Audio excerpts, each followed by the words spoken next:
The right is now the defender of Western civilization and the freedom of inquiry that only Western civilization guarantees. Where the right-hand path, that of the individual, the path that they take by themselves. When we speak about left and right, we ask questions of what is good for the people and then what is good for the person. What is the right? And that is a good question, because I think most of the people that fling around accusations of someone being far right, quote unquote, couldn't really define the term hard right. There would be acceptance of the wisdom of the past, honoring one's own culture, honoring the wise people of the past. So how does the right and spirituality overlap? Well, I think they overlap in the realm of morality.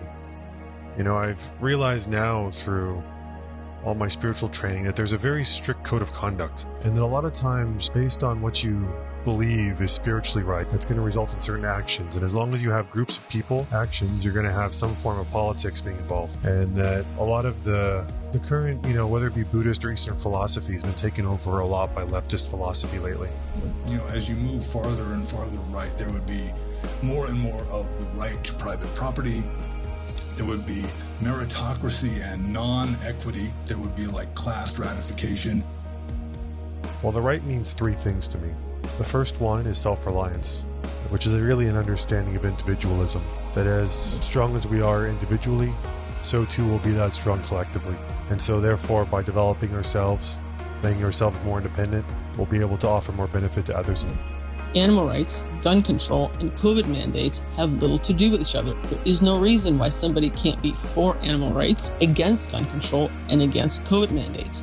But that is only possible when there's free inquiry, which the left no longer allows. The true seekers, the free thinkers, are now largely on the right. Generally, these are a conversation that we have where we hope to come together to have a harmony in where the needs of the society and the needs of the individual are met. To expect Big Brother or some mommy state, some authoritarian government to liberate you is just ridiculous, because of course they don't want you liberated.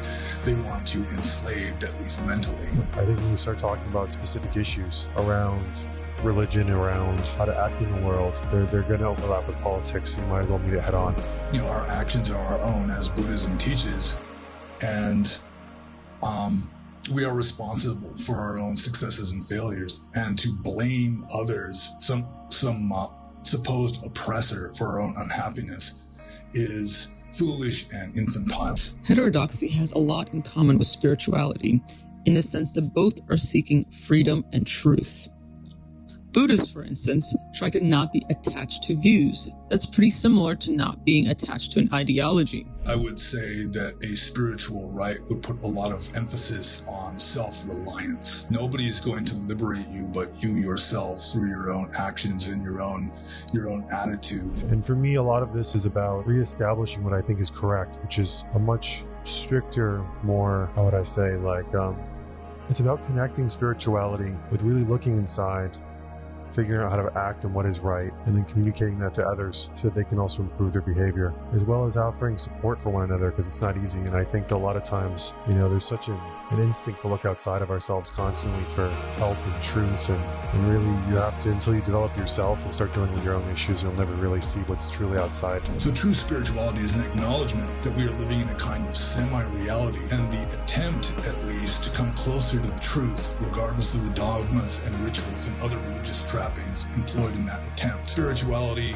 would involve purification of your mind, which would involve purification of your morality or ethics, to mainly cause peace of mind, which causes clarity, so that you can see through the veil, penetrate. My hope is really just that instead of just, a lot of this postmodernist, anything goes relativism, we can kind of come back to something more solid, whether that be from a perennial perspective, a Christian, a Buddhist, or a Hindu. I think there's a lot of overlap in those around morality. We in this channel hope to present to you different ideas, methods, and thoughts that you yourself can use, can ponder, can take to heart, in the hopes to liberate your spiritual self from the many defilements, keep you from understanding your spiritual self.